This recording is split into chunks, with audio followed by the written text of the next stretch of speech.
कथा श्रवण कराते हुए सूत जी महाराज शौनकादि ऋषियों से कहते हैं कि हे ऋषिगण, एक समय राजा पृथु महर्षि नारद जी से प्रश्न करते हैं कि हे महर्षि, आपने कार्तिक महात्म की बड़ी सुंदर विशेषताएं बताई, कथाएं सुनाई। अब हमारी इच्छा हो रही है कि कार्तिक मास में भगवान शंकर के चरित्र तथा भगवान शंकर और इंद्र के बीच कैसे संवाद हुए, किस प्रकार युद्ध हुआ, उसके विस्तृत चर्चा करें, हमें बतावें।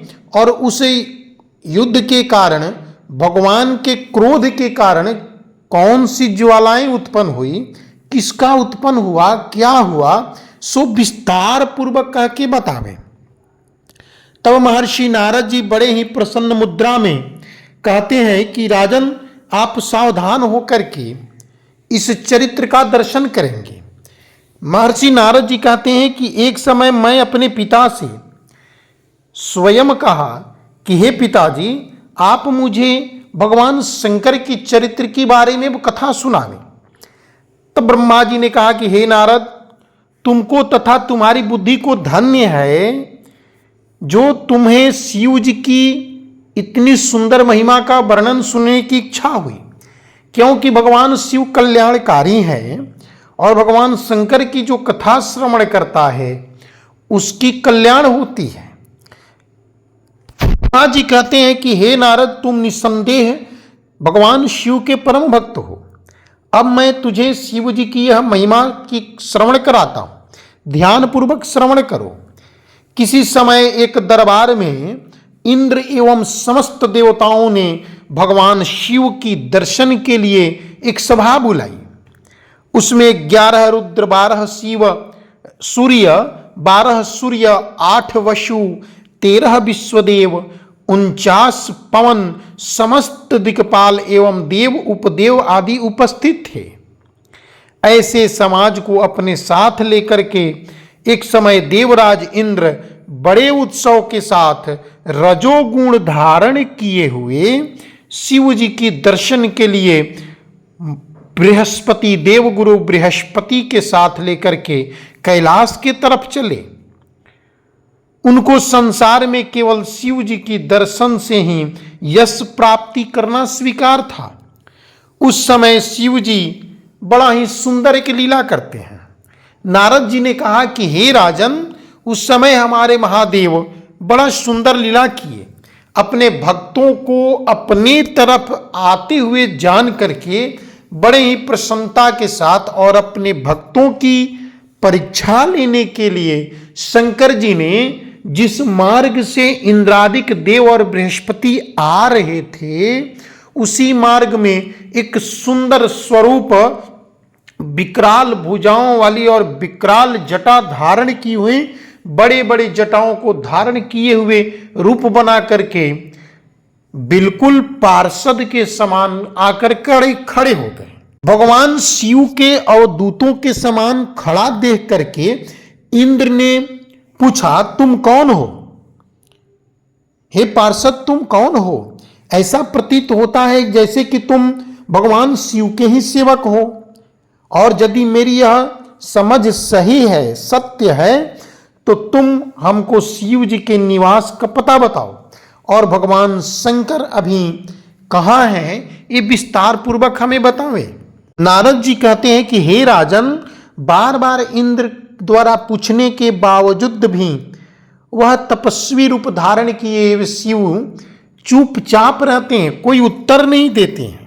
इंद्र क्रोधातुर होकर कहते हैं, अरे मूर्ख, मैं पूछता हूं और तुम उत्तर क्यों नहीं देता है? मैं अभी तुझे वज्र से संहार कर देता हूं और फिर देखता हूं तुझे दुर्मति की रक्षा कौन करता है। तुझ जैसी दुर्मति की रक्षा कौन करता है? तुम भूत तो नहीं हो जो उत्तर नहीं देते हो? धमकाते हुए कई बार इंद्र प्रश्न किए, लेकिन कोई उत्तर नहीं मिलने पर इंद्र ने अपना वज्र शिव जी पर चला दिया, जो शिव जी की गर्दन में जाकर लग गई। शिव जी, भगवान शिव वज्र की शक्ति एवं प्रभाव को स्थिर रखने के लिए नीलकंठ का रूप बना लिए, अर्थात उन्होंने अपने कंठ को श्याम चिन्ह धारण कर लिया। उस समय वज्र भी जलकर भस्म हो गए। तदुपरांत शिव का तेज इतना विकराल हो गया। नारद जी कहते हैं पृथुराज से, हे राजन, उस समय भगवान शिव इतने क्रोधातुर हो गए और उनका तेज इतना भभक उठा कि चारों ओर दाह फैल गए। सब देवताओं की स्त्रियां कंपित होने लगीं। यह दशा देखकर चारों तरफ कंपित होने लगे। चारों तरफ भूमंडल में तेज झकोरे चलने लगे। तब उस समय उपस्थित बृहस्पति को शंका हुई और बृहस्पति तुरंत ध्यान लगाकर देखते हैं तो उन्हें पता चलता है कि अरे, इस पार्षद के स्वरूप में भगवान साक्षात शिव ही। बृहस्पति ने उस पार्षद में भगवान सदाशिव को पहचान लिया और सदा जाकर के शिव जी की स्तुति करने लगे।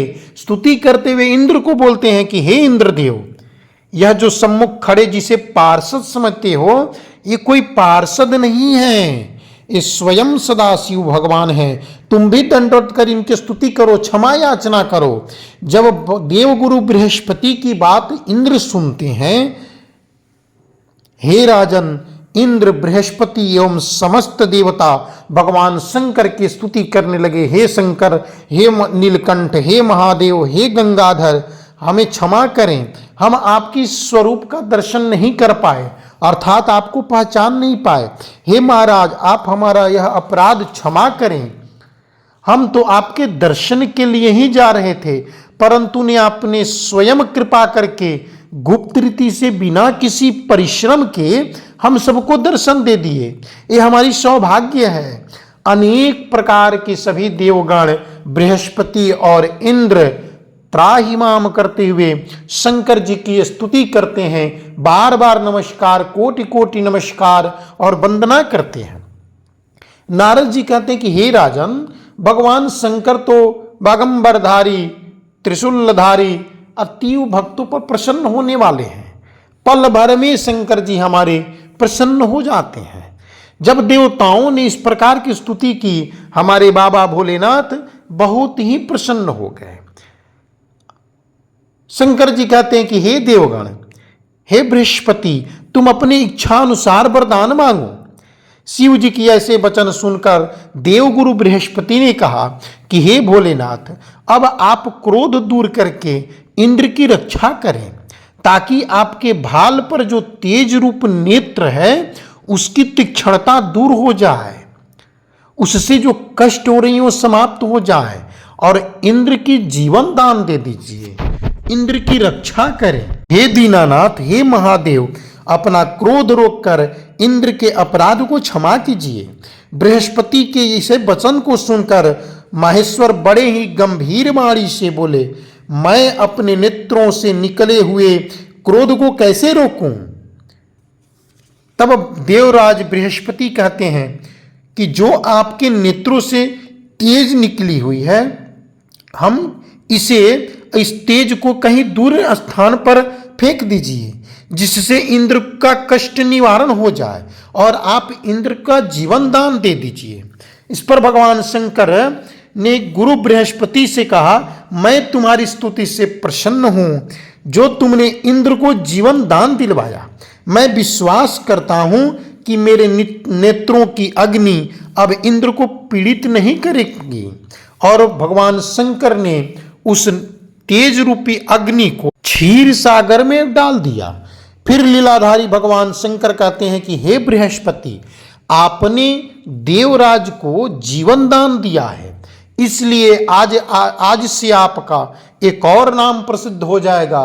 आपका एक और नाम आज से जीव नाम से होगा। और हे राजन, उसी दिन से देवगुरु बृहस्पति का नाम जीव भी रहा। इस प्रकार से भगवान प्रसन्न होकर के आशीर्वाद देते हुए लीलाधर भगवान वहां से तुरंत अंतर्ध्यान हो गए।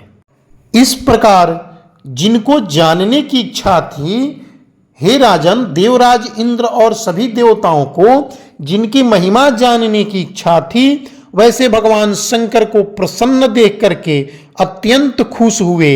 सभी देवगण इंद्रादिक देव से बड़ा प्रसन्न हुए। शिव जी की आराधना करते हुए पुनः बृहस्पति के साथ अपने अपने स्थान को चले गए। बोलिए महादेव सरकार की जय।